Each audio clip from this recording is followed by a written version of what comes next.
Y mire, desafortunadamente la imagen de corrupción, de inseguridad, de impunidad, de violencia, pues es lo que prevalece hacia el exterior.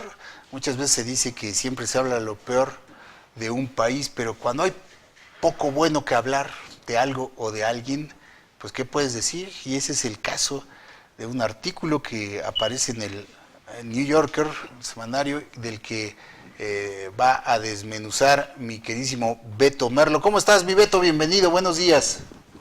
Jorge, muy buenos días. Aquí comenzando la semana, aún con puente para algunos, pero los que no sabemos de eso, pues ya listos para empezarlo. Muy bien, mi querido Beto. Pues, ¿qué se puede decir, no? ¿Qué se puede decir de un país en el que, pues, desafortunadamente, la mayor parte de las cosas está mal y la menor parte está más o menos y otra gran parte está pésima, ¿no? No, bueno, ni qué decir. Mira, justamente estaba pensando algo antes de enlace en la llamada.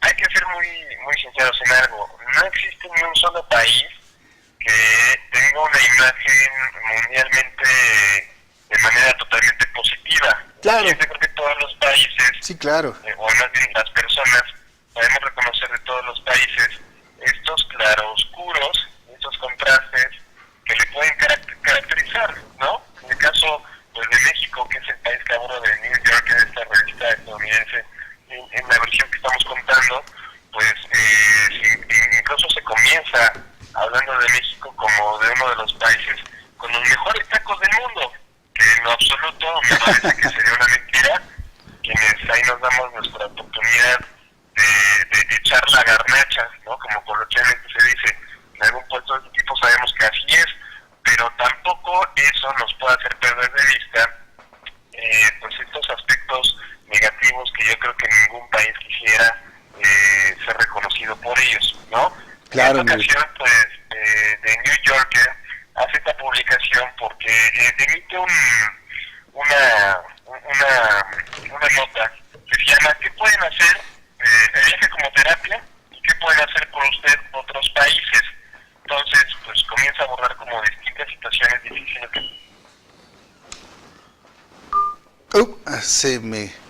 se nos cortó la comunicación con mi Beto. Sí, hemos... perdónenme. Decimos aquí de manera recurrente que lo que más se sabe, desafortunadamente, de cualquier país, pues son las situaciones adversas que enfrenta, las problemáticas, porque uno de los principios del periodismo es que desafortunadamente las malas noticias son las mejores noticias, ¿no?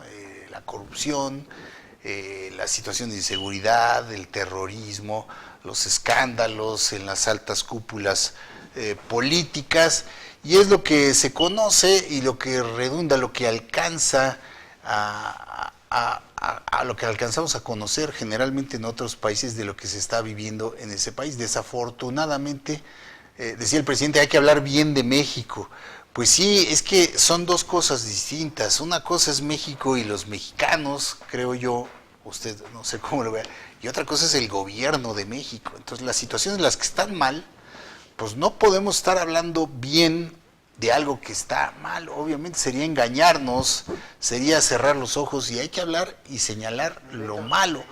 Lo bueno, pues a veces lo damos por ende, por sentado, como decimos aquí todos los días, la gente que trabaja, la gente que se esfuerza, la gente honesta, que son la mayoría, y por eso seguimos teniendo país, por la mayoría de los mexicanos que son honestos y que trabajan todos los días. Pero desde luego, mi Beto, pues atendiendo a lo que dices, que no todo es malo, pero desafortunadamente lo malo es lo más señalable, y es lo que hace New Yorker en esta ocasión, mi Beto. Pues sí, y la verdad es que aun cuando esta publicación no nos dice nada revelador, cierto es también que sí nos debe poner a pensar, pues, qué clase de imagen queremos proyectarle al mundo, no solamente, pues, como país desde nuestro gobierno, sino también como sociedad, porque, pues, dicen por ahí que al final y al cabo, el gobierno es parte de... Es un reflejo, sí. Sí, como, desde luego. Como sociedad, ¿no? Desde luego, eso es innegable. Entonces, sí, y sabes que, Jorge, que a lo mejor muchas personas pueden pensar, bueno, ¿y a mí qué me afecta o en qué me beneficia que México imagen frente a la comunidad internacional, porque no hablamos solamente de países latinoamericanos, sino hablamos pues de países de todo el mundo. Y primero sería comentar que un país que tiene una imagen débil es un país que pierde legitimidad y credibilidad ante otros países con los cuales, por supuesto, debe haber un interés, a veces mutuo, a veces unilateral, en poder realizar diversos tratados internacionales, ya sea en materia de derechos humanos, de seguridad pública, pero sobre todo los comerciales, que son de los más importantes para cualquier país y su balanza comercial. La inversión productiva. Sí, la inversión productiva, digo que es importante, ¿no? Mantener. Claro. Ahora en la actualidad con la globalización, pues ya más que consolidada en el sentido de que pues país que se queda aislado en el mundo pierde una gran oportunidad de poder generar cierto desarrollo económico, ¿no? Porque tenemos el caso, muy aparte de Cuba, que con todo y todo, bueno, pues es uno de los países en Latinoamérica con menor cantidad de personas en condiciones de pobreza, y sobre todo, pues, que ninguna de ellas carece de acceso a la alimentación. Pero, pues también es importante reconocer que México, por la ubicación geopolítica que posee, pues es muy importante que pueda entablar ese tipo de tratados internacionales en materia de comercio. Pero no solamente es la importancia que tienen este tipo de tratados en el sector público, sino también pues la imagen que tiene ante la iniciativa privada, y que por supuesto eso hace que las empresas, las grandes corporaciones, corporativos transnacionales, decidan o no instalarse en México y con eso tratar de empezar a generar nuevas fuentes de empleo. Entonces, va mucho más allá de lo que la gente piensa alrededor del mundo, de nosotros como país, de nosotros como México, y de lo que eso pudiera generar. Entonces, las consecuencias sí son muy importantes. Un gobierno que es débil, que es endeble frente a la comunidad internacional, es visto pues como un gobierno no serio ni formal, y eso es lo que ha pasado con México precisamente en los últimos años. Leía por ahí en internet un estudio que decía que desde 2006, cuando México comenzó a ser tomado en cuenta como un país emergente después de esa gran transición y alternancia en el año 2000, lejos de ser ahora visto como ese país emergente, como ese país que pudiera ser una potencia mundial, porque somos la 14ª economía más grande del mundo, ahora entonces somos vistos pues como un país fallido, ¿no? Un país que no supo aprovechar los tiempos políticos que se le presentaron, un país que no supo aprovechar tampoco la oportunidad de reformar muy profundamente al país, para entonces sí lograr consolidar ese lugar que todos vaticinaban para México y que no se ha podido consolidar precisamente por esta mala imagen que se tiene de que México es un paraíso de la corrupción, un paraíso de la impunidad, un paraíso de la injusticia, en donde cualquier persona puede llegar a matar, porque eso es lo que dice el artículo, puede llegar a matar, y que por casi nada, citando textualmente el artículo, por casi nada uno se puede escapar del lío. Fíjate nada más que lamentable.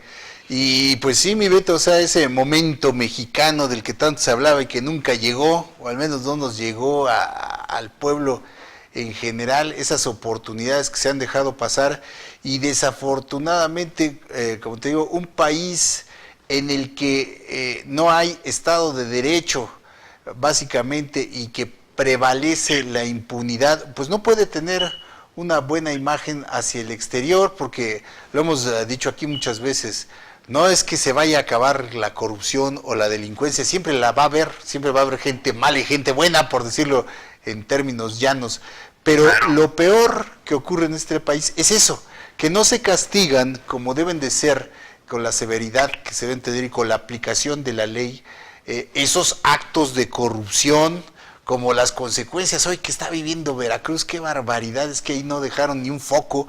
Esa corrupción no se castiga ni alcanza finalmente a todos los responsables, no se castigan hechos y no se resuelven hechos escandalosos como el tema de los 43, como los asesinatos políticos y otros, no se castiga al delincuente común que entra y sale de las cárceles.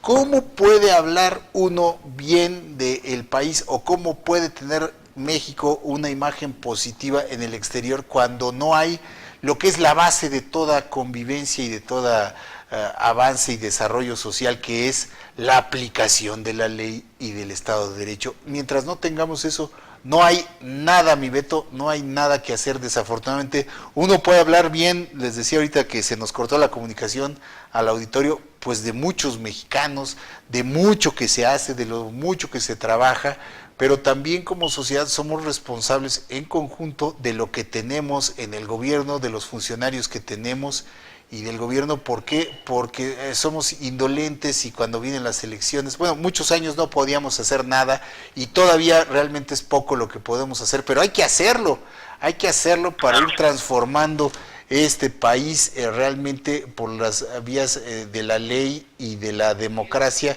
porque también tomar las armas e irnos a una guerra civil, pues entonces lo poco logrado también se va pero también se lo carga el payaso. Medidas extremas acabarían con lo poco bueno que queda en este país. Es inviable esa opción y por eso es importante hacer este tipo de reflexiones, porque justo como tú comentas, el Estado de Derecho es un punto vital para el desarrollo de cualquier nación. También es así que el Instituto Mexicano para la Competitividad considera al Estado de Derecho como uno de los pilares más importantes que pueden darle a un país la capacidad de atraer y generar talento, inversión y además hacerlos que se queden, porque eso es la competitividad sustancialmente. Entonces, no basta solamente con que los gobiernos inviertan en infraestructura o en obras faraónicas o que nos genera una percepción de seguridad que la verdad es que es inexistente. Por ejemplo, aquí en mi colonia, te comparto rapidísimo, vivo en la zona de los fuertes, aquí tienen toda su casa. Gracias, mi Beto, ahí te vamos a caer. Del 5 de mayo. Ajá. Bueno, siendo una zona tan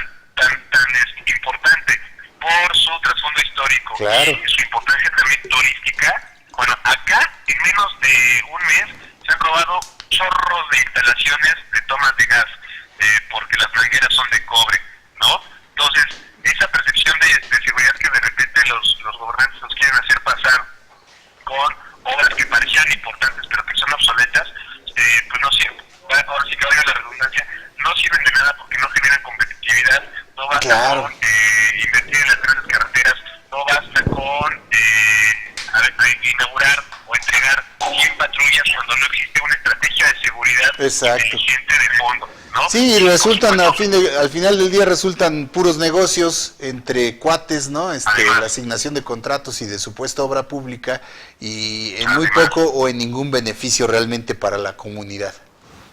Porque hasta en eso, hasta en lo más básico y lo que pudiera generar un cambio social muy importante como lo es la infraestructura social, pero básica, estamos hablando de lo básico, de servicios públicos básicos, por ejemplo, hasta en eso se hace negocio en este país. Es entonces, brutal. De nada sirve todo esto si al final el Estado de Derecho no se aplica. Y mientras no existe Estado de Derecho, México va a seguir teniendo la misma imagen y, bueno, pues ni qué decir del presidente que tenemos ahorita, que es el hazmerreír del mundo completo cada vez que sale a dar una rueda de prensa, cada vez que se presenta en algún evento. Ahora con el nuevo eslogan que caracteriza a su gobierno y que creo que es el que mejor lo define, joder a México, ¿no?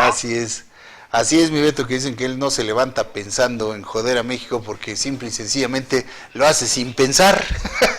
Mágicamente, yo no sé cómo le hace, pero mágicamente lo hace ocurrir. Y bueno, pues esperemos que esto cambie en 2018 y que como ciudadanía, como país, tengamos la visión necesaria para darnos cuenta que pues México no puede estar dependiendo de una sola persona, sino que tenemos que ser todos los involucrados si es que queremos empezar a desvanecer este tipo de percepción que el mundo entero tiene de nosotros. Así es, mi Beto, pues muchas gracias por este análisis y pues no hay que cortarnos las venas por las críticas y los señalamientos que vienen del exterior, sino tomarlos en cuenta y ocuparnos en transformar nuestra realidad y como lo haces tú, mi Beto, todos los días. Muchísimas gracias, mi Beto, un abrazo hasta allá, hasta Puebla, y nos vemos o nos escuchamos el próximo lunes. Que tengas excelente semana, mi Beto. Un abrazo de vuelta y muy buena semana para todos también. Gracias, mi Beto. Gracias. ¿Qué le parece el análisis siempre puntual, incisivo de mi querido Beto Merlo? Un chavo que nos importa mucho su punto de vista porque él está ahí, él está precisamente ocupado en todos los días desde distintas trincheras y desde distintos foros hacer oír su voz y la voz pues de la sociedad que está pidiendo cambios que pues ya urgen, cambios que debimos haber empezado hace tiempo y que sin embargo pues ahora la sociedad está despertando y está luchando por ellos, por la vía pacífica, por medio de la inteligencia y por medio del trabajo diario y continuo. Vamos a hacer un corte, queridos amigos, y regresamos con más aquí en Disyuntiva TV.